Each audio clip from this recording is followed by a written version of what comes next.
On today's episode, interviews from the morning after World's Toughest Mudder 2017, including WTM sideline reporter Zoe Szczepanek.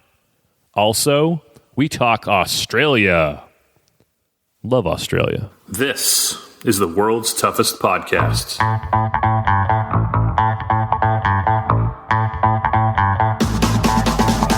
Welcome to the World's Toughest Podcast, where we talk about any obstacle course race you'd like, as long as that's World's Toughest Mudder.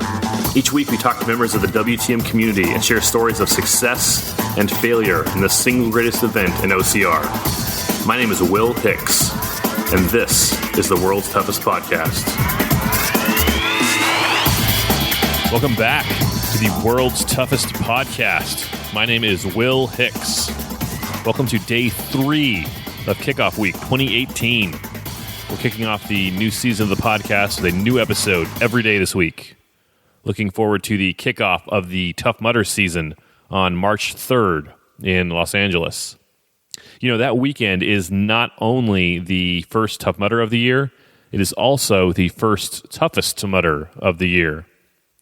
Tough Mudder has not announced it yet, but I am sure they will have live coverage on Facebook of the Toughest Mudders this year, like they did for World's Toughest Mudder last year.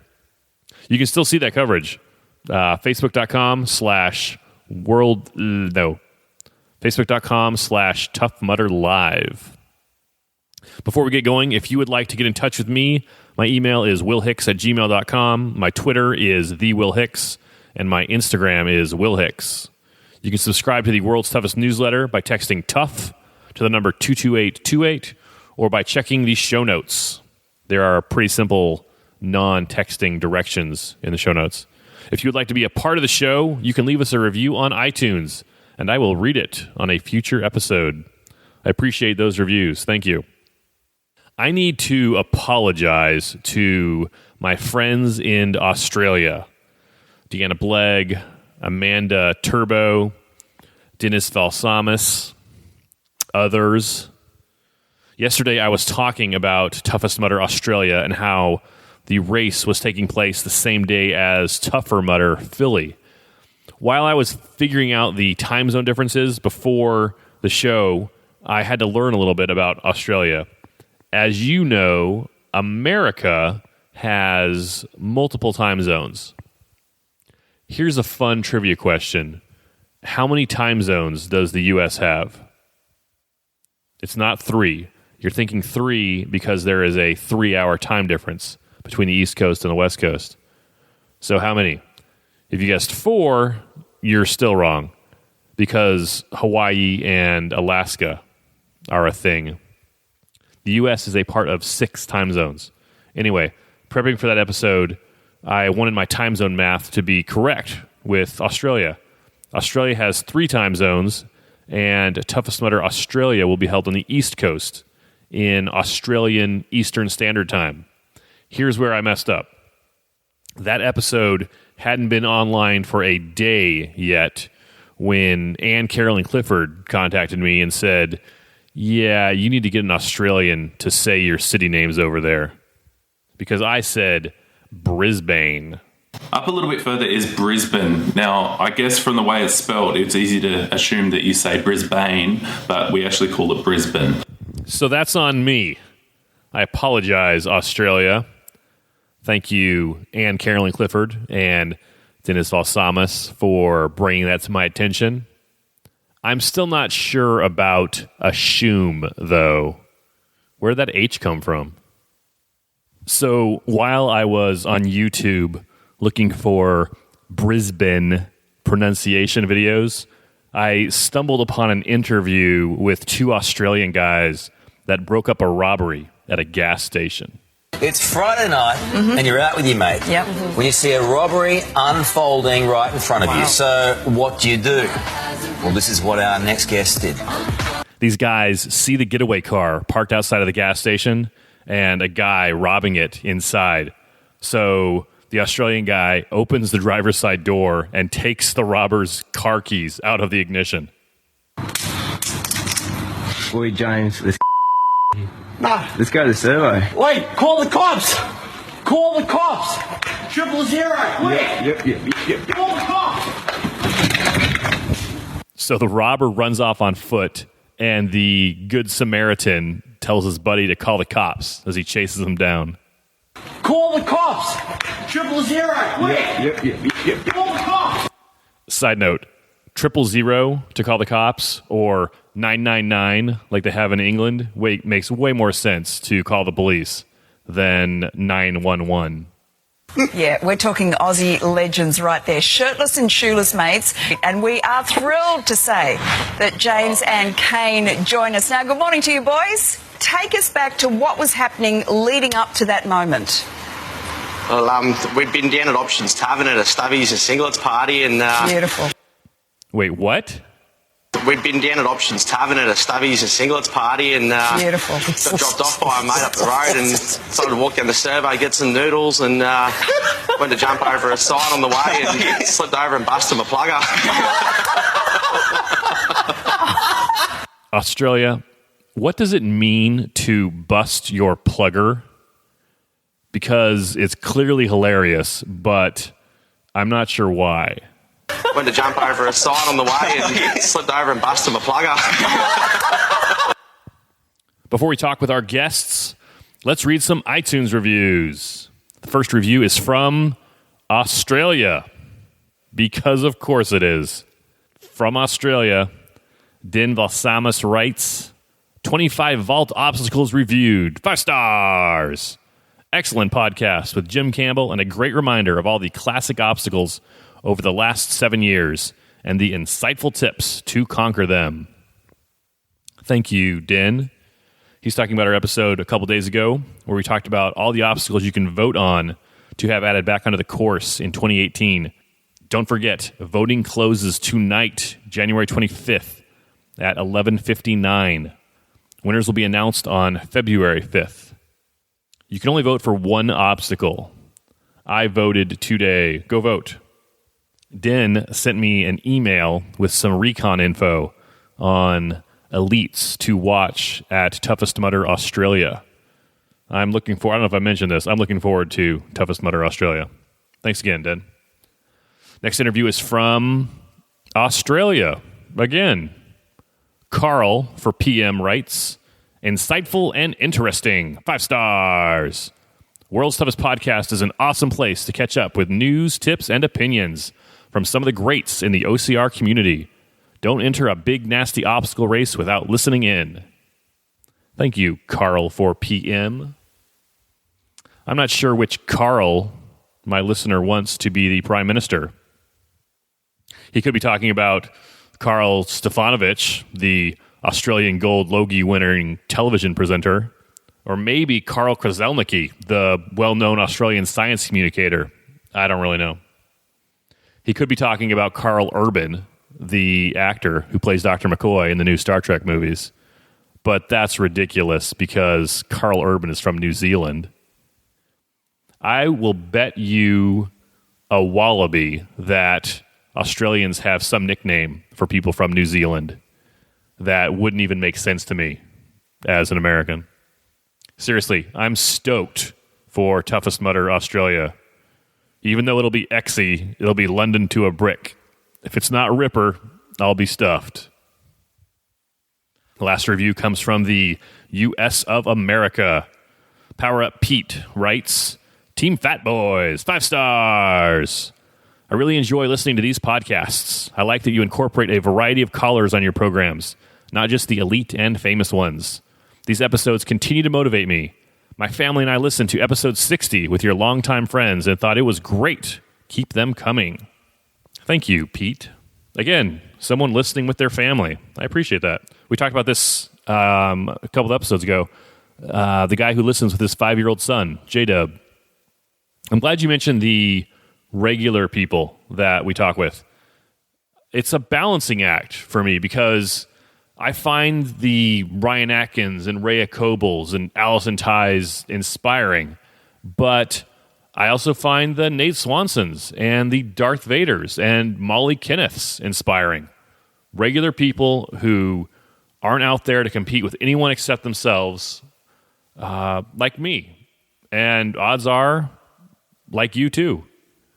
So both groups, the elites and the regular people, they're, at least to me, they're both inspiring, but for different reasons. Thank you for that review, Pete. If you'd like to be a part of the show, like Power Up Pete, Carl for PM, and Den Valsamus, you can leave a review on iTunes too. Open the Purple Podcast app on your phone and search for Tough Mudder. We're the first one that pops up. Click our logo and then scroll down to write a review. How about Australia? I have received one review on iTunes from Australia in the last year, and I just got 2 in the past 2 days. This wasn't supposed to be an Australian-themed episode, but Anne Carolyn Clifford and Den Valsamus pulled me into it. Well, them and my poor Brisbane pronunciation. Well done, Australia. I wish I had saved my Deanna Blegg interview from World's Toughest for this episode. If I had known, guys, Deanna Blegg is the former world champion of World's Toughest Mudder who finished in 4th place overall in 2017. Yeah, a good Deanna Blegg interview would have really tied the room together. That's all right. We will talk with her again sometime in May, I'm sure, near Toughest Mudder, Australia. The morning after World's Toughest Mudder, last year, 2017, before brunch, I took my microphone into the lobby just to see who I saw. I talked with 4 people for this episode. Zoe Szczepanek, who was the sideline reporter for Tough Mudder live coverage at World's Toughest Mudder. You can hear more from Zoe as the new co-host of the Natural Running Network podcast with Richard Diaz. After Zoe, we talked with Maria Herrera. 2017 was Maria's first year. She got an injury, but still pulled off 35 miles. She mentions while we're talking that she's done a 100-foot cliff jump before when she was younger, and somehow I let that go. After Maria is Gaspar Vazquez, another first-timer, but he got 50 miles even after he started cramping up on the first lap. And then we talk with Evan Perperis.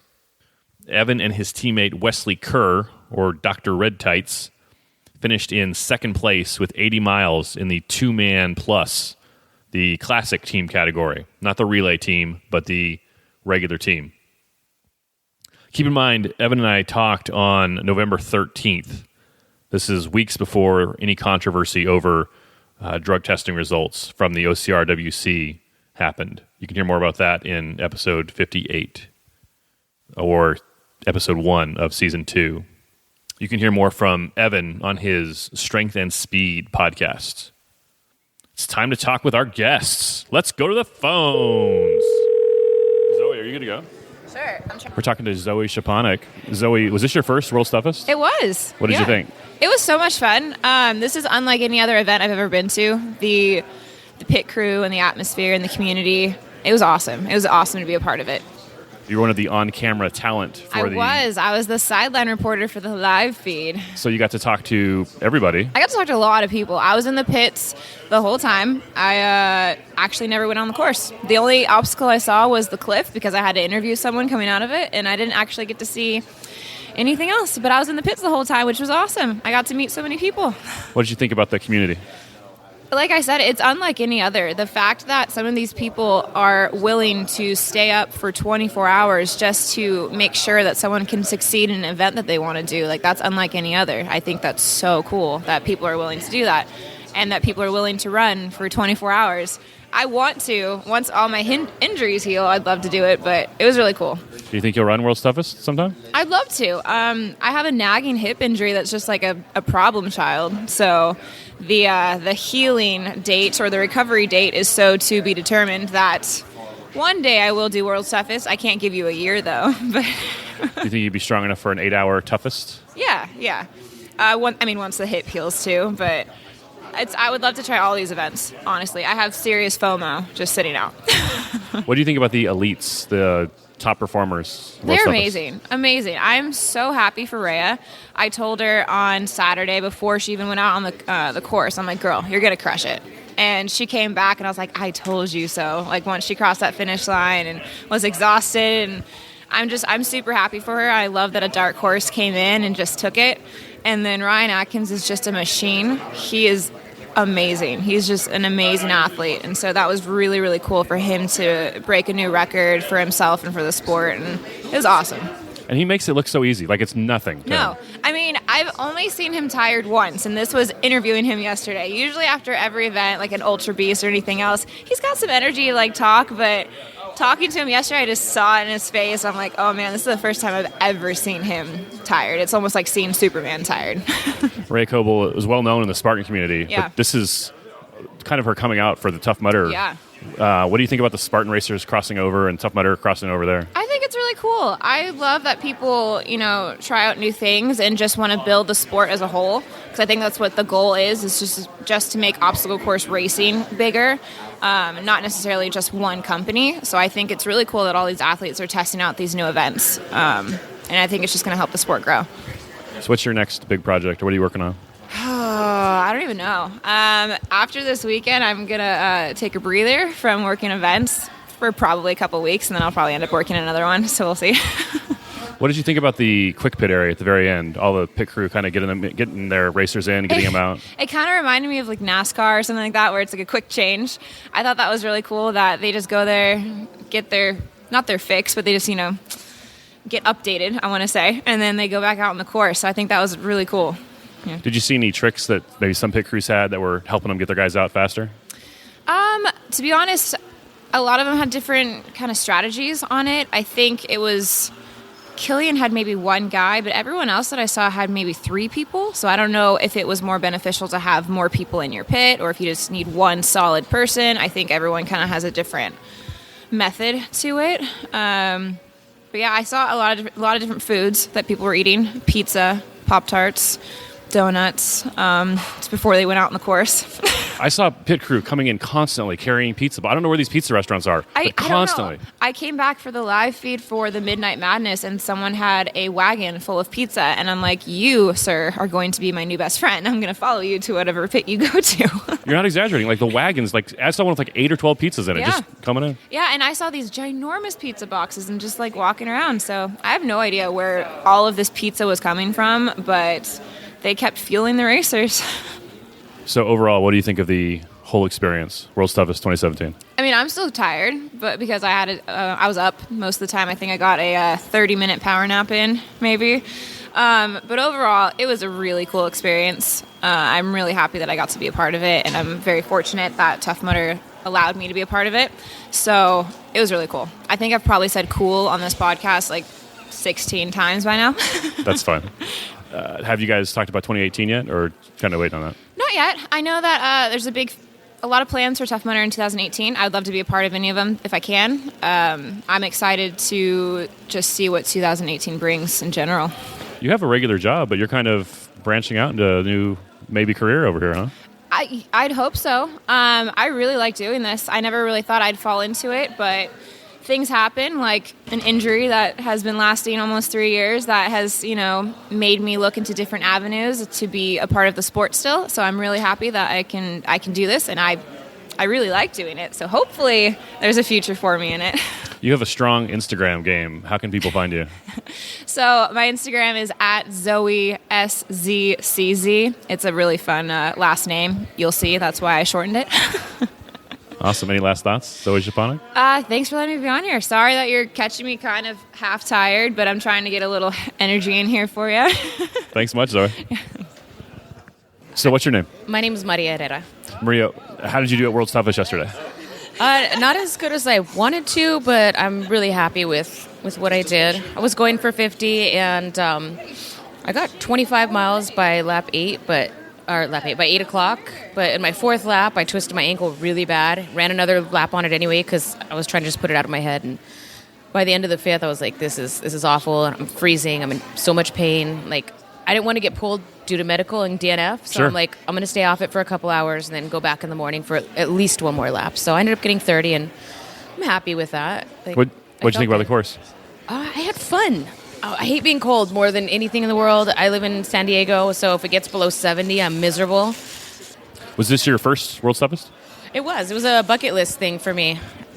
Is this the one time you'll do it? Like scratched off your bucket list, or do you think you'll come back? I say I won't come back, but I always say that like right after. You know, when you drink a lot and you wake up and you're hungover, you're like, this is the last time for me. And then 2 days later, so I'll probably be back if we're going to be honest. We're talking 1 day later. So right now, this is my hangover. What was your favorite part of the course? I always want to say that Snot Rocket was my favorite, but it was the coldest. It was awful. I liked Funky Monkey. Why do you like Funky Monkey? Because I didn't think I was going to be able to do it. My shoulder's been kind of injured, and I was like, I'm going to try it anyway, and I was able to actually complete it, so I had a lot of fun on that one. It's a hard obstacle. Oh, and legitimately. the cliff, of course. Tell me about the cliff. I love a cliff jump, but I'm an adrenaline junkie, and I've done a 100-foot jump before when I was much younger, and it's really exciting. So I love doing the cliff jump, and then I love watching my friend stand at the edge of the cliff for like 5 minutes thinking about it. What's the secret to a good cliff jump? Well, first you have to yell, bang-a-rang, and then just jump. But seriously, secret, just don't hesitate. Just do it, because it makes it harder. What was the hardest part of the course last night? Being cold. I can handle just about anything, but once I get cold, I start to go downhill, but mentally and physically, it's not good for me. So this is your first World's Toughest. What advice would you give somebody thinking about running World's Toughest Mudder? Definitely make sure you have all your gear in order, extra shoes, extra socks, like moleskin, stuff to take care of your feet, because if your feet go down, you're done. And a pit crew. My pit crew was a 5-gallon bucket. I was planning on not having a pit crew, and I just stored it in the corner of my friend's pit, and I came in to change my shoes, and they were just on top of me. They changed my shoes. They were feeding me. I felt like royalty, and I am eternally grateful for those people that I didn't even plan on having there. Maria, any last thoughts? World's Toughest Mudder? I had a great time. I'm really happy with it. Maria, thanks much. All right, thank you. Do you want to talk? Did you run? Yeah? Let's talk about it. Yeah. What is your name? My name is Gaspar Vazquez. Gaspar, tell me about World's Toughest 2017. It was tough. What was the hardest part? I think the hardest part was just keep moving. From the beginning, I started cramping. I couldn't break away from the cramps. So I only hit 50 miles, so you're just trying to keep moving. That's the toughest part. 50 miles, that was a tough course yesterday. It was. A lot of people that hit 50 last year did not make 50 this year. So, were you here? Have you been here before? First time. First time? What'd you think? I liked it. It just it's tough. It's tough. It wasn't easy. Yeah. You're I can sense like the muscles. Like you feel like you look like you're in recovery right now. I'm still hurt. What hurts the most? Legs, feet, everything. What was the most fun part of the course? I think from during the daytime when it wasn't cold. What happened once it got cold? Everything became a lot harder. Sure. Were you able to keep going the full 24 hours? Did you have to stop because of the cold? No, after my night lap, I decided to sit out for a little bit, take some rest, and then me and my buddy Maria went out for our last lap at the end. How was that last lap? What did that feel like? Oh, it was horrible. Really? Yeah. Why was this so bad? Because I was moving in slow motion. It just took forever. Sure. Yeah. How did it feel to cross the finish line and get your brown bib? Felt good. Yeah? Emotional? Just felt good. Yeah? Did you tear up at all? No, because I wasn't happy, but it felt good. Sure. Yeah. A lot of people, the brown bib is a big thing for them, like kind of like a bucket list thing. Right. Now that you've got it, do you think you'll come back next year? I want to try to get the next bib. Right. Get to 75 next time. 75 miles is a big deal. Yeah. What will it take to go from 50 to 75? I think I got to work on my nutrition. I got to find out what's making me cramp and how to avoid that. You said you were cramping at the beginning, like the first lap even? Yeah. Wow. Calves, abdominals, arms, hamstrings. Sure, yeah. Everything, yeah. Wow. So this was your first time. If you had to give someone who's never run World's Toughest Mudder some advice, what would you say to them? Pit crew, same thing. All I brought was a bucket with me, my own stuff. But I was happy. There was Team Sisu was there to pit crew for us. So cool. Any last thoughts on World's Toughest 2017? Just happy to get it done. Awesome. Cool. Gaspar, thanks so much, man. Thanks. talking to Evan Perperis from the Strength and Speed podcast. How are you, Evan? Great. Thanks for having me on the podcast, Will. I listen to every episode. So You are too kind. I listen to yours too. Awesome. So you ran yesterday. Tell me, who did you run with? I ran out as a team with Wesley Kerr. We were Team Merrill, so we're in the two-man team division. How did that go? It went really well. We were in first for most of the race. Well, a little over half of the race, so about 55 miles, and then we got passed by one of the German teams, and we tried to hold on to them, but they just creeped away from us. The Germans are tough. Yeah, we ended up finishing second in the team division. How many miles did you run? We ended up doing a total of 80 miles. So people were talking about the relay team division, but you guys were in the kind of classic two-man team division. Yeah, like the big news a month ago was they took away the money from the team division and moved it over to the relay division, which a lot of people were upset about. I was a little upset, but at the same time, right, like Chris Mendoza and some of the other big names that were supposed to be running in the team division moved to the relay. So that left, some gap at the top. So we squeezed into second there. It was a good opportunity to maybe get a championship there. Yeah, no, absolutely. I mean, while money's always nice, I can't tell you anything I've ever done with any of my prize money. It just goes into the bank account and pays for bills or whatever. So the honor of being able to stand on that podium at the brunch ceremony in a little bit is worth way more than you can pay me. You can always make more money, but you can never take away the podium. So. Absolutely. What did you think of the course? It was great. I really like. Let me rephrase that. The daylight hours were great. Right, we were crushing some serious mileage. It was real fast. When the night fell, there was so much water on the course. It was insane. Like it seemed like every obstacle you would get wet, and then if you failed, you'd get even wetter. I do like the direction Tough Mudder's heading as far as the grip strength obstacles. They put a couple of really hard grip strength stuff in there, and then they made the penalties super long, which I think is the way obstacle course racing should be, because I don't think you should be able to be an ultra runner and show up and just crush the course and barely do some of the obstacles. So, talk about the grip strength. Talk about the grip strength obstacles. What did you think of the Kong Infinity? Kong Infinity was a lot of fun. The first couple times I was just kind of working my technique through it, but the straightforward technique seemed to be the best, with just one hand per ring, alternating hands, and I ended up getting into like a rhythm where I'd like rock my body and it would roll the barrel forward. But it was fun. I think people will love that. I hope they bring it out to the regular toughest series. That more than any other obstacle, that one looked like a Ninja Warrior style obstacle. Yeah, I would definitely agree with that. It's like a giant barrel with rings that rotate on almost like a conveyor belt uphill before you transition to a ladder, and then you keep going. Yeah, exactly. What were some of the other hard obstacles out there? Some people were having trouble with the hanging tough, which was it was kind of like a mini Kong. It was 2 rings, a bungee cord, and then 2 rings. I'm good at those obstacles, so I thought it was easy, and I liked it. Rope-a-dope was another challenging one. So essentially you jump over a pit of water onto a rope, which is pretty far away. Then you climb the rope and then descend a rope that's on a 45-degree angle. And then the other one was Funky Monkey Revolution, right? It's a standard one we've seen all year. That's always tough, especially if your hands are wet. So, how did you do overnight? Did you get cold? No. So me and Wesley, we go high risk, high reward. So we were shirtless for up until like mile 40. I put on a Neptune shirt at around mile 40. Wesley stayed shirtless. And we didn't put on a wetsuit until mile 50, which was around 10:30 p.m. for us.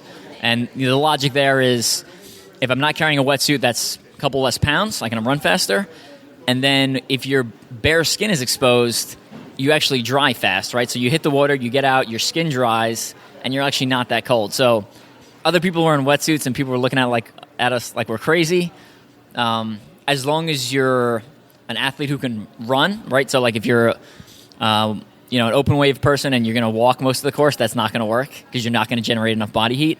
But we're running the whole time, so we were generating enough body heat that we stayed shirtless until pretty late. So it was high risk, high reward, but it paid off for you as far as results? Yeah, I mean, like I said, we were in first up until the time we put on the wetsuit, and then our pace slowed, and then we got passed at that point. You think it was the wetsuits? Yeah, I mean, the wetsuit adds weight, and then we were putting out a pretty good pace, and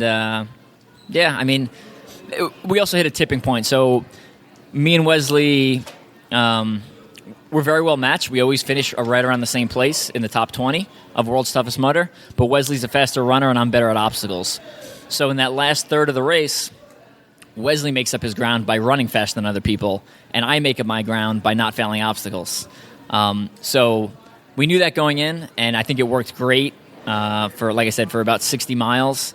And then the last 20 miles, our separation got too great. So I was slowing him down on the runs, and he would have trouble on some of the obstacles that I wouldn't have trouble on. But in the end, we still got 80 miles between the two of us, which is phenomenal. And if you look at our placement in the individual, it would have been 9th, even with us following the two-man rules, right? So, like, when one of us fails, we both fail type thing. So. Sure. That's one of the aspects of the team competition is that when one member of the team fails an obstacle, the whole team has to do the penalty. And so that's one of the reasons why it's harder to get high mileage as a team is that you're bound by your weakest link on the obstacles. Absolutely. So what did you think, like, overall for the whole weekend, the whole event? What are your thoughts on World's Toughest 2017? World's Toughest crushes it every year. Like, it's easily my favorite event of the year. For me personally, it's my biggest race. The community, the atmosphere, how epic everything is. The cliff. Everyone's just in such a good mood, even in the middle of the night when people are suffering, right? There's still like that camaraderie, and there's still that, you see one of your friends on the course at like 3 a.m. and you're like, hey man, keep going. And it's like, it lifts your spirits just for those couple seconds. And it's just great. I've done every 24-hour OCR in the world in the last year. And nothing compares to World's Toughest. They all have their own unique aspects, something that makes them great. But as an event, World's Toughest, hands down. So you mentioned the suffering in the middle of the night, as well as like the camaraderie. There's lots of events that have suffering, and there's lots of events that have camaraderie. But I think World's Toughest is the one that brings them together the best. Yeah, you get both suffering and camaraderie, package deal. Yeah, I would 100% agree with that. Absolutely. Well, cool. Any last thoughts on World's Toughest 2017? No, if you've never done a World's Toughest event and you are an OCR athlete, which I assume you are because you're listening to this podcast, you need to put it on your bucket list. And I'm not saying do it next year. Just at some point, maybe 5 years from now, I think in our sport, a lot of people have the tendency to rush into things and do them when they're not ready. So there's no shame in waiting a couple of years until you feel you're ready and you can put out a good performance. That being said, there's also, there's people coming out here to win, but there's also plenty of people coming out here just to, set up mileage PR. Some people hit 25 miles, and that's a huge victory for them. So just come in with your expectations, your goals appropriately aligned with the training you've done, and have a great time. What do you say to people who think, well, I do a 5-mile race or a 10-mile race, and I'm exhausted at the end of that, and that's only 2 or 3 hours. How could I possibly do a 24-hour race? So your pacing and effort is different. So when I finish a 4-mile Conquer the Gauntlet rate, I'm done. And people are like, you want to go out for another lap? I'm like, not really. I'll go back out sometimes, but I put in a lot of effort, and I'm really towing that red line. For a 24-hour race, it's the same thing, but it's dragged out over a much longer period. So, most of the race, I'm not breathing hard. I'm just kind of cruising, and I'm comfortable. And then a lot of it comes down to mental toughness. You can will your body to do some pretty amazing things if you have the mindset right. So, Evan Perperis, thanks much. Thanks for having me, Will.